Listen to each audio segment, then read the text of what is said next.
buonasera, benvenuti a questa edizione di TG Sicilia. Vediamo insieme i principali titoli. Il delitto di Palermo: Giuseppe Cangemi avrebbe ucciso il cognato davanti alla farmacia dove lavorava per una villetta a Carini. Una faida familiare sfociata in sangue e incredulità, con una città ancora sotto shock, ma per il difensore del killer il delitto non ha movente. Palermo, armi clandestine, il mercato del terrore è online, non solo coltelli, in città basta un click per ottenere pistole illegali, allarme tra parroci e volontari, mentre i conflitti di strada diventano sempre più letali. Al nostro TG la testimonianza della madre del giovane accoltellato a Carini, dove un diverbio tra vicini di casa per la musica troppo alta si è trasformato in un incubo, 10 persone denunciate per rissa aggravata. Clan, politica e appalti, l'inchiesta Mercurio arriva in aula, 26 a giudizio, tra cui il deputato Castiglione accusato di voto di scambio. La regione e 3 comuni si costituiscono parte civile nel processo sul patto tra mafia e politica. Senza frontiere, le mafie europee abili a servirsi della rete anche per trafficare criptovalute. A Messina la Presidente del Parlamento europeo Metsola conferma: la lotta alla criminalità organizzata è la priorità assoluta. I dissalatori siciliani: c'è la mappa ma non tutti sono ancora in funzione. Quello di Trapani sarà attivo a fine ottobre. A Gela l'unico impianto operativo 24 ore su 24. L'obiettivo è di recuperare 2500 litri di acqua al secondo in tutta l'isola. Ad Agrigento successo per il concerto Colonne Sinfoniche, che ha unito orchestra, coro e pubblico in uno spettacolo coinvolgente. Calcio: il Palermo al lavoro per la partita di venerdì sera al Barbera contro il Bari. Il Catania guarda alla sfida con il Sorrento per riscattare la batosta di Cosenza.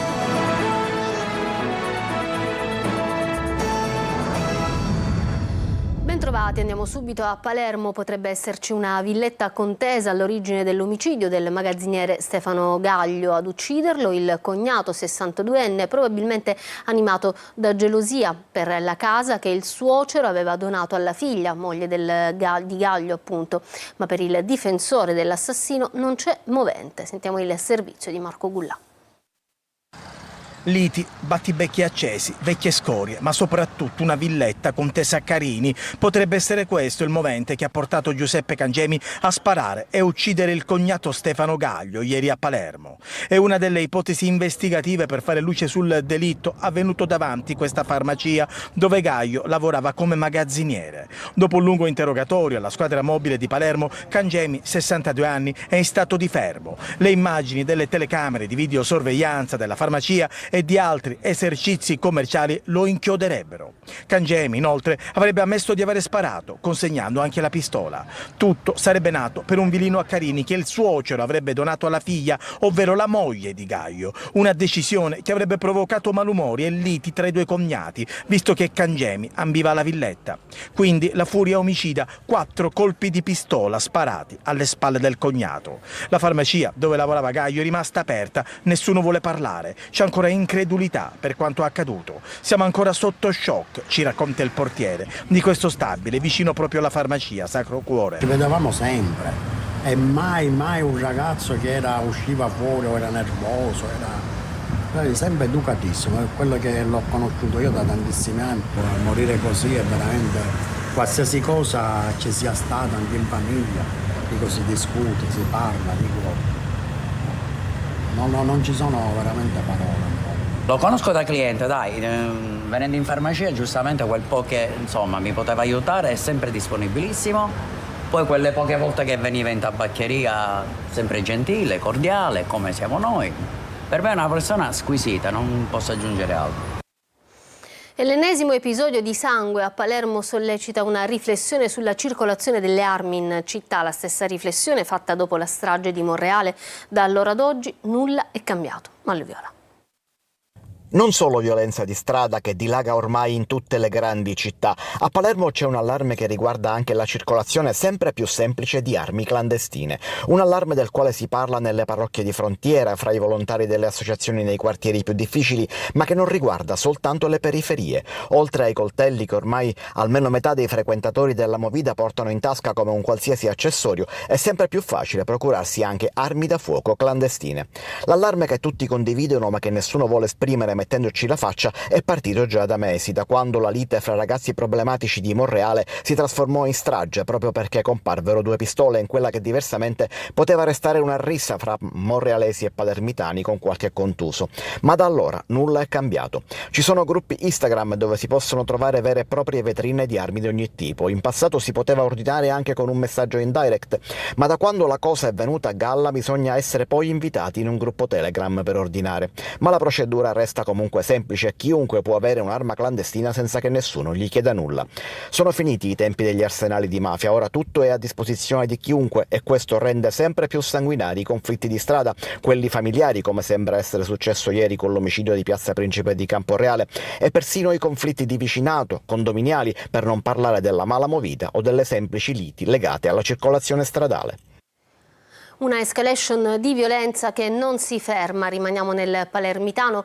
A Carini un diverbio tra vicini di casa per la musica troppo alta si è trasformata in un incubo, con un ragazzo accoltellato. 10 persone sono state denunciate per rissa aggravata. Noi abbiamo sentito la testimonianza della madre del ferito raccolta da Lorena Dolci.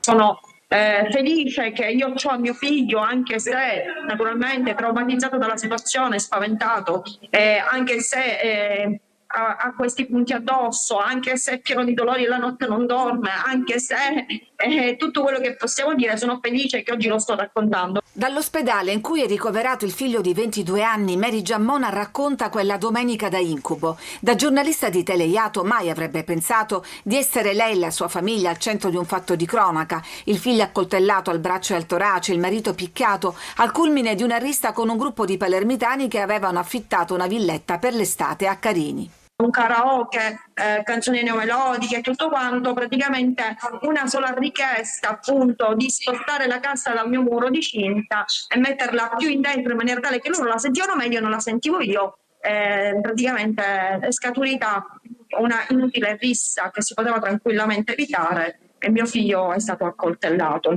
In un post su Facebook Mary scriveva: ho visto il sangue che copriva il corpo di mio figlio, ma nessuno è stato trattenuto per tentato omicidio. Oggi quella famiglia, 10 persone tra i 19 e i 61 anni, sono stati denunciati per rissa aggravata, ma sono ancora nella villetta lì accanto. Sinceramente è preoccupato perché se sono stati in grado di fare questo, cosa sono in grado di fare. Però noi abbiamo fiducia alla giustizia e quindi non ci vogliamo pensare. Operazione Mercurio, anche Regione e Ministero dell'Interno chiedono di essere ammessi come parti civili nell'inchiesta che vede tra gli altri coinvolto anche il deputato Giuseppe Castiglione, che però, presente all'udienza del GUP di Catania, ribadisce attraverso i suoi legali la sua estraneità ai fatti. Orazio Longo.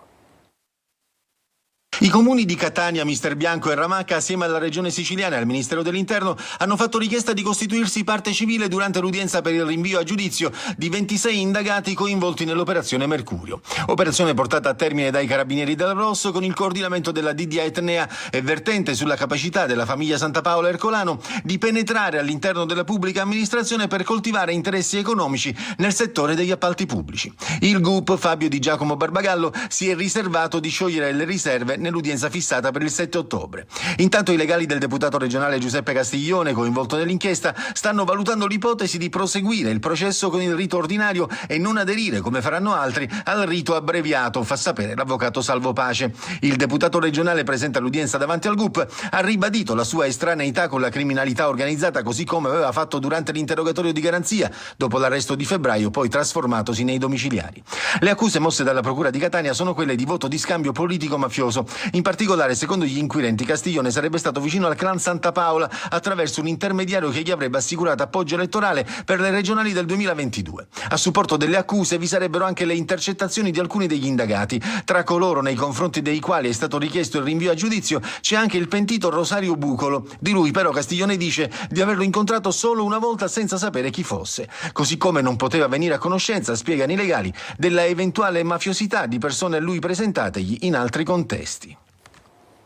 Il nuovo volto della criminalità europea tra criptovalute e tecnologia. A Messina oggi la Presidente del Parlamento europeo, Roberta Metsola, dichiara la lotta alla mafia come priorità assoluta. Sentiamo Francesco Triolo.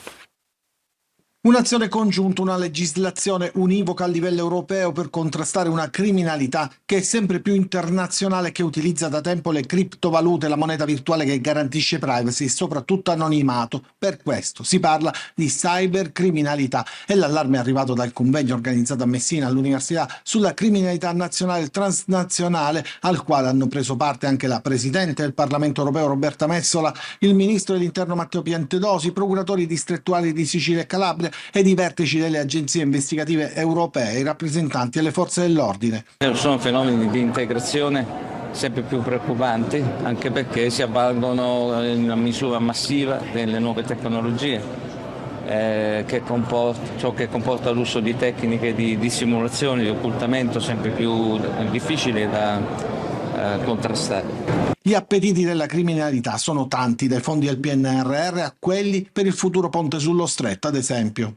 Dove ci sono soldi, loro arrivano, e in questo momento il PNRR potrebbe diventare un bottino facile, potrebbe essere un danno così grande da far tornare indietro di 30 anni la lotta alle mafie. Dagli atti del convegno arriverà un testo da presentare in Europarlamento per rivisitare quindi la normativa del 2008 considerata troppo vecchia rispetto alla corsa alla tecnologia della criminalità. Le leggi italiane, quello che ha vissuto questo paese, ci ha imparato molto, ci ha insegnato molto e su questo noi facciamo delle leggi per tutta l'Europa. È per questo che voglio prendere con me delle storie, delle vite che sono persi, ma anche della lotta contro il male, perché nell'Europa non abbiamo posto di accettare la criminalità transnazionale e faremo tutto per abbatterla. Ancora morti nel Mediterraneo, il corpo di una giovane migrante arriva senza vita a Lampedusa su un barchino. I superstiti riferiscono che era caduta in mare, un'altra donna è stata inghiottita dalle onde, come ci racconta Emanuele Accorsi. Aveva circa 20 anni, la migrante giunta cadavere ieri pomeriggio a Lampedusa. È morta annegata. La conferma è arrivata dall'ispezione cadaverica fatta al cimitero di Calapisana. Il suo corpo era nel barchino che la motovedetta della Guardia Costiera ha soccorso e sul quale viaggiavano 63 ivoriani, gambiani, guineani, malesi, senegalesi e sudanesi, partiti da Sfax, in Tunisia. La giovane sarebbe caduta in mare, ma nonostante i compagni di viaggio l'abbiano ripresa, non ce l'ha fatta. Le onde hanno inghiottito un'altra donna, dicono i sopravvissuti, tra i quali c'erano 3 minori. Intanto sull'isola è stata un'altra notte di sbarchi. Nelle ultime ore sono arrivati complessivamente 149 migranti dopo il soccorso di 4 imbarcazioni. Tutti sono stati portati all'hotspot, dove al momento e dopo gli 11 approdi di ieri ci sono 650 ospiti. Pianificato il trasferimento di 301 migranti a Porto Empedocle. Il comune dell'Agrigentino intanto è stato assegnato come porto sicuro alla ONG Luis Michel. L'imbarcazione ha a bordo 26 migranti, tra cui una donna incinta, salvati nel Mediterraneo. L'arrivo è previsto per il pomeriggio. Incidente mortale questa mattina alle 6 del mattino appunto sulla statale 113 Partinico-Alcamo, a perdere la vita un imprenditore agricolo di 61 anni, Francesco Dioguardi. La vittima si trovava a bordo del suo trattore quando è avvenuto lo scontro violentissimo con un'automobile di piccola cilindrata durante una manovra di sorpasso non lontano dallo svincolo. Secondo una prima ricostruzione la macchina, una Fiat 600 guidata da un quarantenne, e il trattore stavano percorrendo la strada nella stessa direzione quando l'automobilista avrebbe tentato un sorpasso azzardato, causando lo scontro costato la vita all'imprenditore. E bisognerà aspettare ancora 1 mese e mezzo per avere a pieno regime tutti e 3 i dissalatori realizzati in Sicilia. La situazione dei 3 impianti è stata al centro di un vertice a Palermo-Roma. Vediamo. Saranno immessi nella rete idrica dal 24 di ottobre prossimo i primi 25 litri d'acqua potabile al secondo prodotti dal dissalatore di Trapani. L'impianto entrerà in funzione il 4 di ottobre per poi immettere acqua in rete a partire dal 20° giorno. La quantità di acqua prodotta crescerà progressivamente per le successive 3 settimane fino ad andare a regime a 100 litri al secondo. È quanto è emerso dal vertice in videoconferenza a Roma-Palermo fra Protezione Civile, cabina di regia per la crisi idrica e Commissario nazionale dell'acqua sulla situazione dei dissalatori. Per Trapani dunque ci sarà da attendere ancora 1 mese e mezzo perché l'impianto vada a regime, mentre a Porto Empedocle c'è stato un guasto già riparato e adesso il dissalatore funziona a pieno regime ma solo per 12 ore al giorno. Produce anche quello 100 litri al secondo. Sono in corso lavori di insonorizzazione al termine dei quali l'impianto funzionerà anche di notte senza produrre il rumore che ha fatto scendere lo stop serale o notturno. L'unico dissalatore che funziona senza intoppi sembra essere quello di Gela che produce 100 litri al secondo 24 ore su 24. I dissalatori, ha ricordato il presidente della regione a margine del vertice a cui ha preso parte per il suo conto il dirigente generale della Protezione Civile Salvo Cocina, rappresentano soltanto un tassello che si unisce al potenziamento dei pozzi e delle sorgenti, oltre alla realizzazione di nuovi pozzi, al rifacimento delle condotte con l'eliminazione delle perdite, opere che nel complesso permettono di recuperare oltre 2500 litri di acqua in più al secondo. Catania si è dimesso da direttore sanitario dell'ASP di Catania Giuseppe Reina, già sospeso per 1 anno dall'incarico perché è indagato per violenza sessuale. Secondo l'accusa, Reina, quando era primario di un reparto nell'ospedale di Paternò, teneva comportamenti espliciti finalizzati a ottenere prestazioni sessuali da persone femminili, dal personale femminile della struttura, forte del suo ruolo gerarchico anche durante i turni di lavoro. La procura etnea aveva chiesto al GIP il carcere per l'indagato, ma il giudice ha ritenuto sufficiente la sospensione di 12 mesi. La procura però insiste con l'aggiunto Sebastiano Ardita, che coordina l'area fasce deboli, ha depositato appello contro la decisione del Tribunale della Libertà. Arriva l'ok da parte del ministro Salvini perché venga intitolato a Giorgio Armani l'aeroporto di Pantelleria. Il vice premier ha sollecitato l'ENAC affinché possa avviare tutte le interlocuzioni necessarie anche con la famiglia del grande stilista per valutarne la rapida fattibilità. Lo si prende da una nota del Ministero dei Trasporti. Sciopero nazionale di lavoratori e di lavoratrici precari della giustizia finanziati con i fondi del PNRR. Sono 12.000 in tutta Italia e tra alcuni mesi il loro contratto a termine scadrà e non potrà essere rinnovato. A Catania sit-in sotto la sede della prefettura. Per noi è andata Simona Mazzone. Un esercito di 12.000 lavoratori su tessuto nazionale. Solo a Catania città sono 600, tra funzionari ufficio del processo, tecnici di amministrazione e operatori data entry. Nella giornata dello sciopero generale, i precari del PNRR hanno consegnato alle prefetture d'Italia un documento indirizzato al governo. Tribunali, corti d'appello e uffici giudiziari schiacciati da gravi carenze di organico con carichi di lavoro ingestibili. La fine del loro servizio, iniziato nel febbraio di 3 anni fa, è prevista per giugno del 2026, dopo alcune proroghe di gran parte dei lavoratori precari. Ma come si è arrivati a questo punto? Non c'è la copertura dei fondi sufficiente per poter stabilizzare 12.000 precari a livello nazionale. E come funzionerà il Tribunale dopo giugno 2026?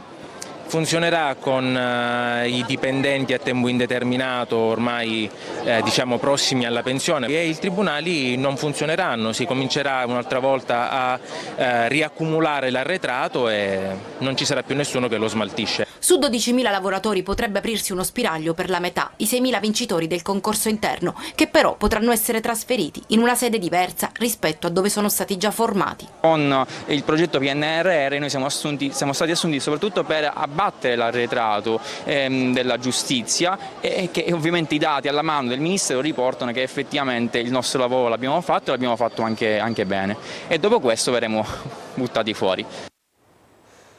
Rimaniamo a Catania perché è stato confermato il piano della STM da 5 miliardi. Sarà il polo europeo del carburo di silicio, è quanto emerso dall'incontro con il ministro Urso, che ha assicurato nessun taglio del personale. Simona Mazzone.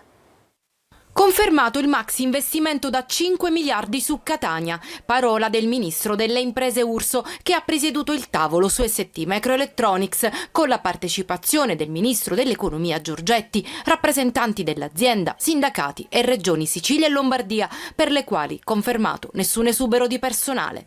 Per i sindacati un risultato positivo, ma occorrono certezze per il futuro, un nuovo piano industriale che assicuri sviluppo e occupazione fino al 2032. Ospite a Buongiorno Sicilia per l'UGL, Angelo Mazzeo ha parlato dell'incontro a Roma. Poter fruire, poter beneficiare di nuove risorse che può mettere a disposizione la Comunità Europea vuol dire creare comunque ulteriore sviluppo, creare ulteriore occupazione e soprattutto rinsaldare e stabilizzare tutta la situazione, infatti, che fino a poche ore fa è stata un po' più vacillante. Per Catania Urso ha ribadito che l'impianto diventerà polo europeo del carburo di silicio, tecnologia chiave per transizione energetica e mobilità elettrica. Si tratta del più grande investimento autorizzato dalla Commissione europea nella microelettronica, dal valore di 5 miliardi di euro fino al 2037, con agevolazioni pubbliche superiori ai 2 miliardi. I sindacati al termine del tavolo romano hanno chiesto ulteriori incontri, sottolineando di attendere risposte chiare e trasparenti sui singoli impianti, ribadendo l'importanza e il valore aggiunto del sito catanese, dove la produzione parte da ogni singolo componente prima di essere assemblato. Dal 19 al 21 settembre 2025, dalle ore 7 di giovedì alle ore 18 di sabato, saranno eseguiti dei lavori di demolizione del cavalcavia situato in corrispondenza del complesso commerciale di via San Giuseppe l'Arena a Catania, nell'ambito dei lavori di ristrutturazione dell'ex Auchan. Per consentire lo svolgimento delle operazioni di rimozione in totale sicurezza, l'ordinanza comunale dispone la chiusura completa al traffico veicolare e pedonale del tratto interessato. Ad Agrigento, cambiamo argomento, andiamo allo spettacolo. Ad Agrigento, al Teatro dell'Efebo, successo per il concerto Colonne Sinfoniche, che ha unito orchestra, coro e pubblico in uno spettacolo travolgente di cui ci parla Davide Sardo. Grande musica, grandi emozioni, grandi applausi. Il Teatro dell'Efebo ha vibrato con il concerto Colonne Sinfoniche 2025. Sul palco la grande orchestra filarmonica Demetra, il coro polifonico Free Melody e le voci bianche Diade, diretti dal maestro Antonio Cusumano.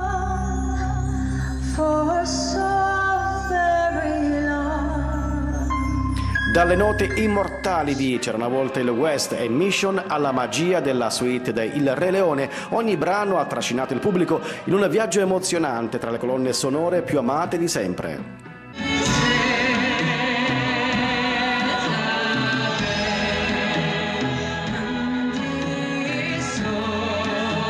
Torniamo con grande piacere anche perché questa sera abbiamo 6 brani nuovi, quindi per la prima volta verranno eseguiti qui in questo teatro.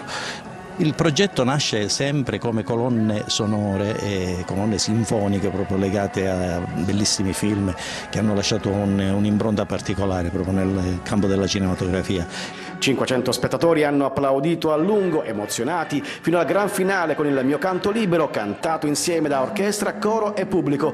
Un momento di autentica condivisione e gioia musicale. Una serata che ha confermato la Filarmonica Demetra come cuore pulsante della musica d'Agrigento, capace di regalare emozioni profonde e indimenticabili.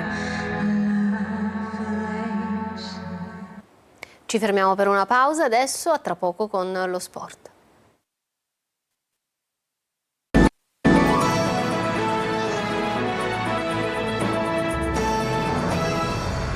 In studio con lo sport, il calcio, Palermo al lavoro per la partita di venerdì sera al Barbera contro il Bari rosanero, che per una notte con un risultato positivo potrebbero rimanere soli in vetta alla classifica. Marco Gulla. La vittoria sul campo del Südtirol ha permesso al Palermo di rimanere agganciato alla vetta della classifica.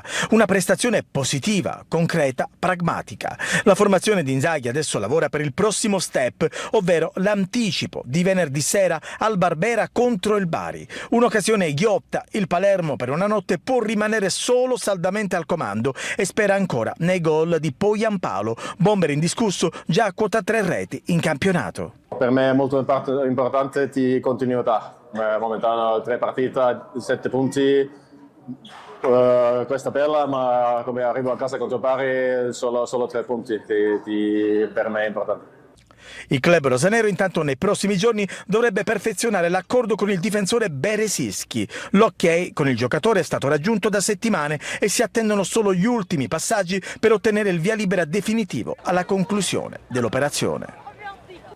E sabato prossimo il Catania tornerà al Massimino contro il Sorrento per riscattare la sconfitta di Cosenza. 4 infortunati nell'infermeria rossa-azzurra. Sergio Colosi.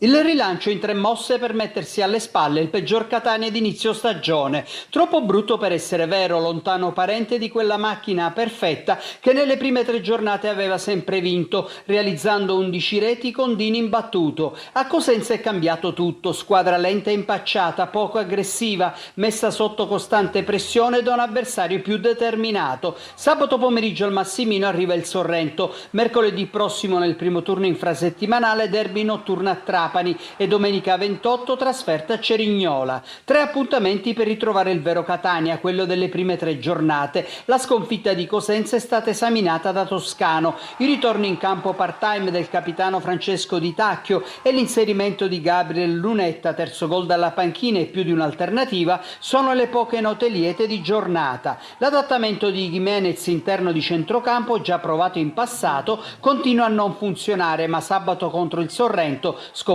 in 3 delle prime 4 gare di campionato, tornerà disponibile Guaini che ha scontato i 4 turni di squalifica. Sotto osservazione in infermeria Lo, il cui recupero contro i campani è improbabile, come quello di Caturano, tempi maggiori per Rolfini e ancora di più per Martic. Questo Catania però ha uomini e panchina per fronteggiare l'emergenza degli infortuni muscolari, che però devono essere attenzionati, e dimostrare che Cosenza è stato un passaggio negativo come Crotone in Coppa Italia. Serve uno spirito di squadra diverso e un'atmosfera che soltanto il Massimino potrà creare.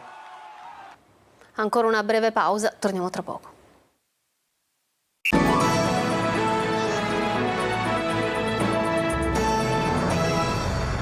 Prima di chiudere, un'ultima notizia che arriva da Palermo. Un autista dell'AMAT è stato aggredito e picchiato in piazza Ruggero VII da un automobilista. L'autista è stato soccorso da un'autoambulanza del 118, trasportato all'ospedale Villa Sofia, dove è stato medicato e giudicato guaribile in 10 giorni. Il pestaggio è nato perché il mezzo dell'AMAT, la linea 812, avrebbe danneggiato lo specchietto retrovisore dell'auto.